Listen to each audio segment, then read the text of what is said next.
आऊज़ बिल्लाहि मिनश शैतानिर्रजीम बिस्मिल्लाहिर्रहमानिर्रहीम। अस्सलामु अलैकुम माय डियर स्टूडेंट्स, कैसे हैं आप सब लोग। मैं उम्मीद करता हूँ माशाल्लाह आप सब लोग खैरियत से होंगे। तो स्टूडेंट्स, आज के लेक्चर में हम बात करेंगे एक्सरसाइज के ऊपर।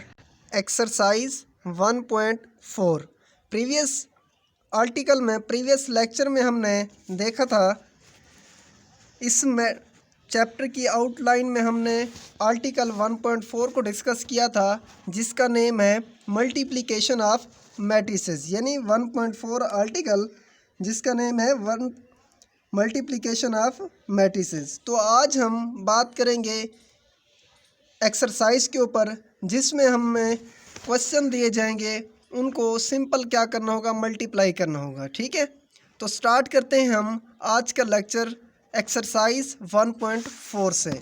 तो कंटिन्यू करते हैं हम।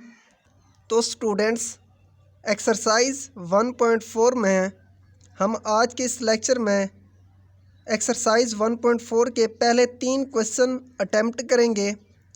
तो स्टार्ट करते हैं। फर्स्ट क्वेश्चन, इसकी स्टेटमेंट देखते हैं कि इसकी स्टेटमेंट क्या है।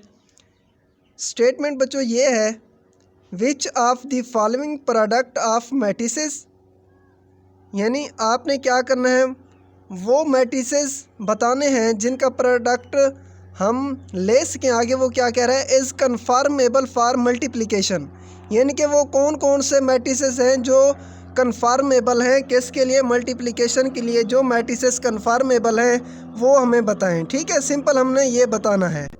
तो स्टूडेंट्स, इसमें टोटल हमारे पास क्वेश्चन 1 में 5 पार्ट है। सिंपल हमने बताना है कि कौन कौन से मैट्रिसेस कन्फर्मेबल है फॉर मल्टीप्लिकेशन के लिए। ठीक है, इसमें ज़्यादा काम नहीं करना, सिंपल वही बातें हमने बतानी हैं जो कि लेक्चर नंबर 9 में हम डिस्कस कर चुके हैं। लेक्चर नंबर 9 में इस एक्सरसाइज का सिंपल मैंने हवाला दिया था कि पहले क्वेश्चन में हमने ये काम करना होगा।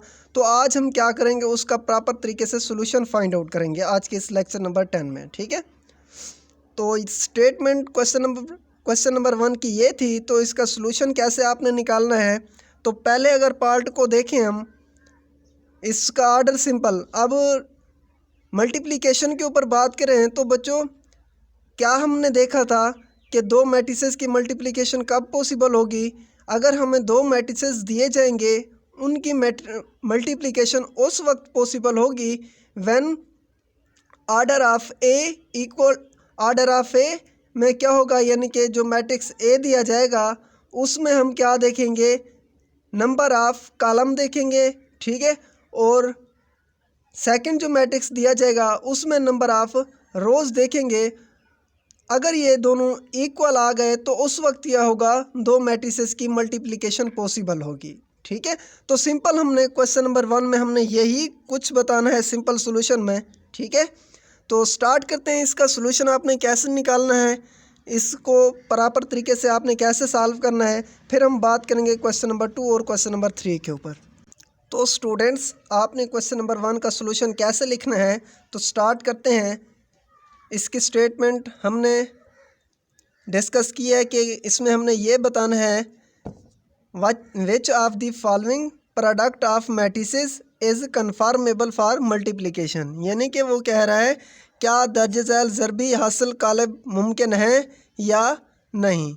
यानी अगर ज़रबी हासिल कालब मुमकिन है तो बताएं, अगर नहीं है तो बताएं, उसकी रीज़न भी बताएं। ठीक है, तो हम स्टार्ट करते हैं इसका सॉल्यूशन। तो ये पहला पार्ट था हमारे पास 1 -1 0 2, ये सेकंड मैट्रिसेस है -2 3। तो इसमें हम क्या देखेंगे बच्चों, सिंपली पहले मैट्रिसेस का ऑर्डर देखेंगे, फिर दूसरे मैट्रिसेस का ऑर्डर देखेंगे, फिर बाद में डिसीजन करेंगे कि हमने क्या क्या देखनी है फॉर मल्टीप्लिकेशन के लिए।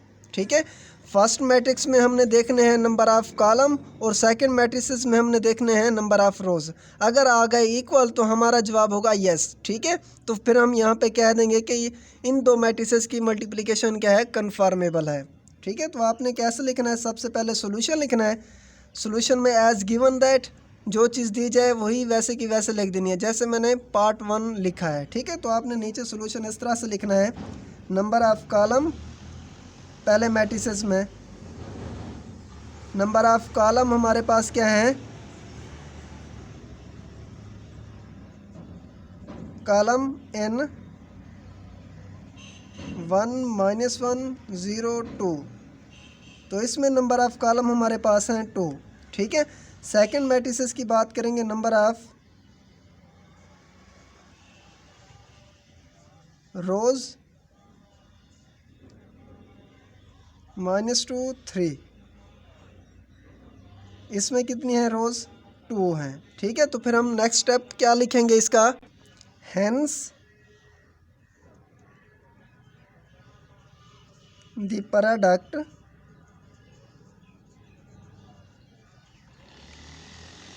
Hence the product 1 -1 0 2 -2 3 is conformable किसके लिए, फॉर मल्टीप्लिकेशन।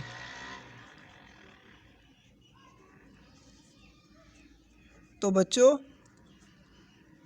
क्या होगी, इन दो मैट्रिसेस की मल्टीप्लिकेशन कन्फर्मेबल होगी। क्यों?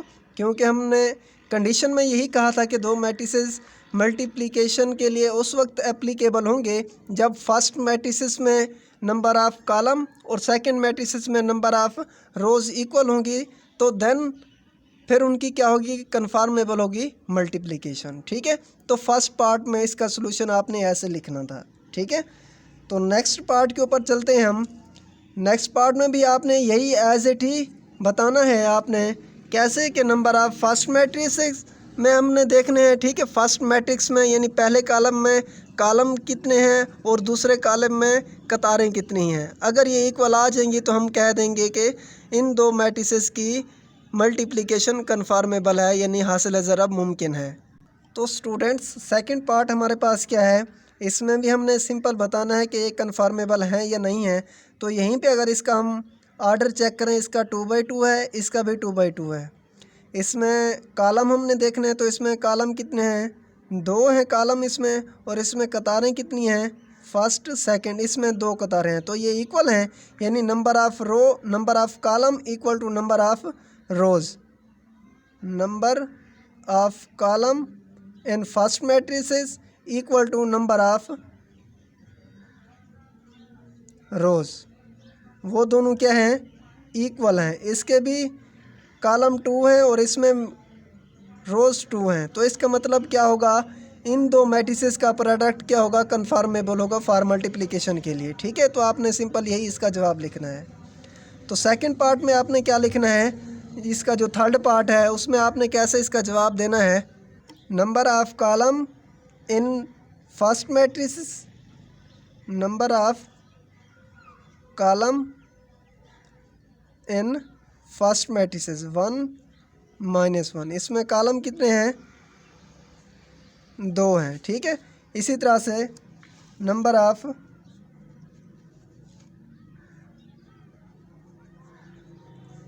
रोज इन सेकंड मैट्रिसेस, वो क्या है हमारे पास, 0 1 1 2, ये -1 है। इसमें कितने हैं, 2 हैं। तो स्टूडेंट्स यहाँ पे number of column first matrices, number of rows second matrices में इक्वल हैं। देन हम यहाँ पे क्या लिखेंगे, hence the product of 2 matrices conformable for multiplication. ठीक है। तो इसका सिंपल सोल्यूशन आपने एज इट लिखना है। तो फोर्थ पार्ट में क्या है, इसी तरह से इसमें अगर यहीं पे चेक करें हम, इसमें कॉलम कितने हैं, इसमें कॉलम है हमारे पास 2 कॉलम हैं और इसमें रो देखें, इसमें 2 रोज़ हैं। तो इसका मतलब इन दो मैट्रिसेस की मल्टीप्लिकेशन भी क्या होगी, कन्फर्मेबल होगी। ठीक है।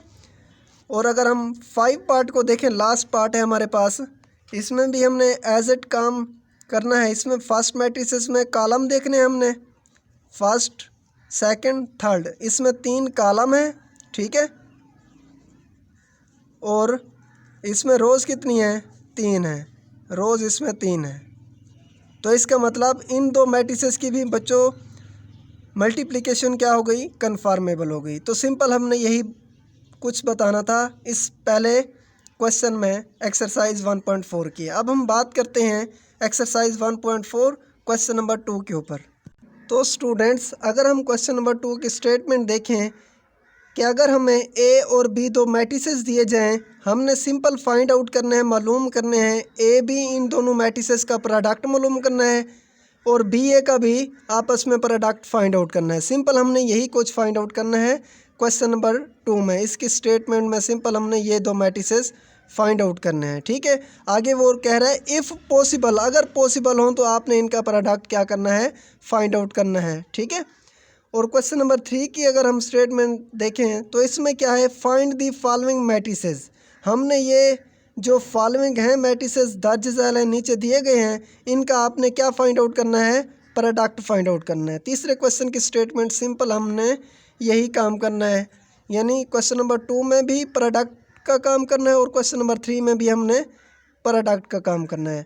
अब क्वेश्चन नंबर 2 और 3 में सिंपल डिफरेंस ये है, कह रहा है अगर आपको दो मैट्रिसेस दिए जाएं, वो ए बी फाइंड आउट करें, बी ए फाइंड आउट करें। वो कब फाइंड आउट करें, अगर पॉसिबल हो तो, ठीक है। अगर इनकी मल्टीप्लिकेशन पॉसिबल हो तो आपने क्या करना है, इनका प्रोडक्ट फाइंड आउट करना है। और क्वेश्चन नंबर 3 में क्या कह रहा है ये आपको पार्ट दिए गए हैं, ठीक है, आपने क्या करना है, प्रोडक्ट फाइंड आउट करना है। अब उसने ये नहीं कहा कि इफ़ पॉसिबल, इसका मतलब ये जो पार्ट दिए गए हैं क्वेश्चन नंबर 3 में स्टूडेंट्स, इसका मतलब ये है कि इन पार्ट्स का प्रोडक्ट फाइंड आउट होगा, ठीक है। यानी फर्स्ट मैट्रिसेस में वो कंडीशनें फुलफिल होंगी जो हम मल्टीप्लिकेशन के लिए लागू करते हैं। वो क्या कि फर्स्ट मैट्रिसेस में नंबर ऑफ कॉलम और सेकंड मैट्रिसेस में नंबर ऑफ रोज इक्वल होंगी तो प्रोडक्ट पॉसिबल होगा दो मैट्रिसेस का आपस में, ठीक है। तो स्टार्ट करते हैं क्वेश्चन नंबर 2 का सॉल्यूशन। तो स्टूडेंट्स, सबसे पहले आपने सॉल्यूशन लिखना है, ठीक है। सॉल्यूशन में क्या लिखते हैं, एज गिवन दैट, यानी जो चीज़ आपको दी जाएगी स्टेटमेंट में वो आपने एज इट लिख देनी है। ए मैट्रिसेस बी मैट्रिसेस दिए गए हैं तो इनको आपने एज इट यहाँ पे असाइन कर देना है, लिख देना है, ठीक है। अब हम पार्ट फर्स्ट की बात करते हैं, ए बी का प्रोडक्ट फाइंड आउट करते हैं। तो स्टूडेंट्स, अब हम बात करते हैं पार्ट 1 के सॉल्यूशन के ऊपर। सबसे पहले हम देखते हैं कि इनकी मल्टीप्लिकेशन पॉसिबल है या नहीं है। तो उसके लिए हम क्या करेंगे, फर्स्ट मैट्रिक्स में लिखेंगे number of row, number of column, वो क्या है, फर्स्ट मैट्रिक्स में कॉलम 2 है। और सेकंड मैट्रिक्स के ऊपर हम बात करेंगे अगर नंबर ऑफ रोज़। तो स्टूडेंट्स, इसमें नंबर ऑफ़ रोज़ कितनी है, 2 है। तो इसका मतलब ये है, इसकी कंडीशन क्या हो गई, फुलफ़िल हो गई कि इसके लिए, फॉर प्रोडक्ट के लिए, ठीक है। उसने कहा कि अगर इनकी प्रोडक्ट यानी कि पॉसिबल हो तो आपने क्या करना है, इनकी मल्टीप्लिकेशन करनी है, ठीक है। तो यहाँ से हमने प्रूफ कर लिया कि number of column in first matrix and number of rows in second matrix तो ये इक्वल हैं। तो देन हम क्या कर सकते हैं, इन दो मैट्रिसेस का प्रोडक्ट फाइंड आउट कर सकते हैं। तो यहाँ से हम स्टार्ट करते हैं इन दोनों मैट्रिसेस का प्रोडक्ट। ए मैट्रिक्स हमारे पास है, फर्स्ट रो में 3 0, सेकंड रो में -1 2। इसी तरह से सेकंड मैट्रिक्स हमारे पास है 6 5, फर्स्ट कॉलम में ये एलिमेंट है। अब हम इन दोनों मैट्रिसेस का प्रोडक्ट फाइंड आउट करते हैं।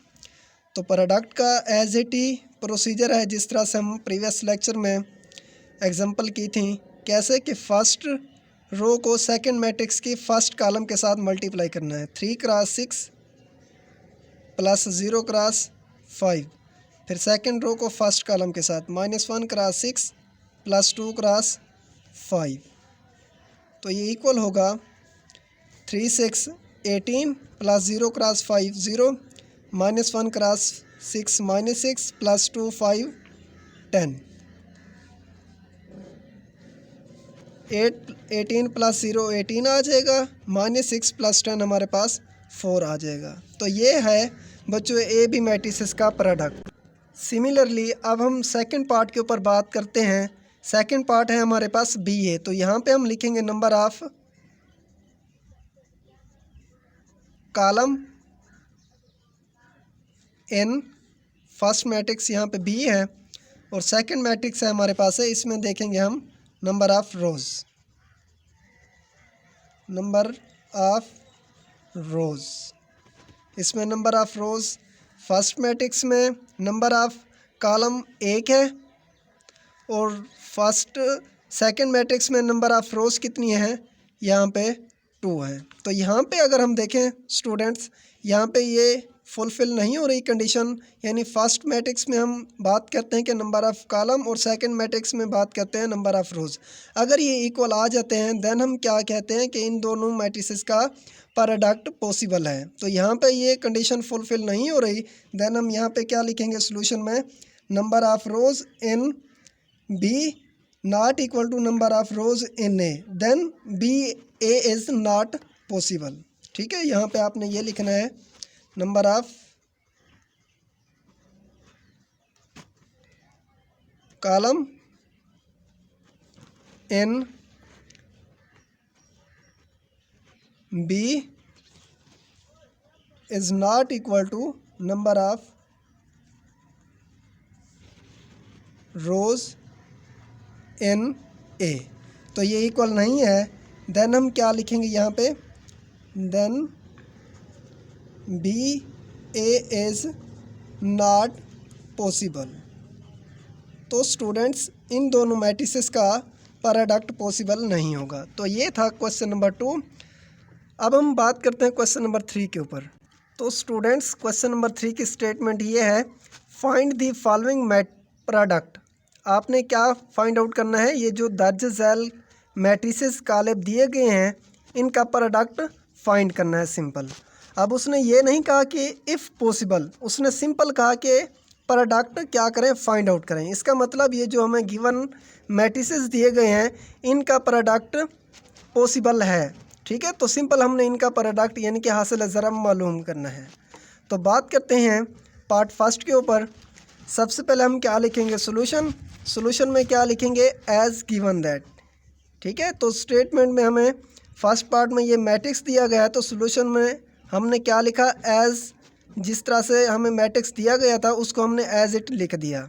ठीक है, तो अब हम स्टार्ट करते हैं इन दो मैट्रिसेस का प्रोडक्ट, कि आपने प्रोडक्ट कैसे फाइंड आउट करना है। फर्स्ट रो को फर्स्ट कॉलम के साथ मल्टीप्लाई करना है। ठीक है, 1 क्रॉस 4 प्लस 2 क्रॉस 0, 1 क्रॉस 4 4 आ जाएगा, प्लस 2 क्रॉस 0 0 आ जाएगा हमारे पास, 4 प्लस 0 4 आ जाएगा। ये मैट्रिक्स का क्या आ गया हमारे पास, प्रोडक्ट आ गया। ठीक है, पार्ट फर्स्ट का। अब हम सेकंड पार्ट के ऊपर बात करते हैं। सेकंड पार्ट है हमारे पास 1 2 5 माइनस 4। उसी तरह से जिस तरह से हमने पहला पार्ट किया ये भी उसी तरह से आपने करना है।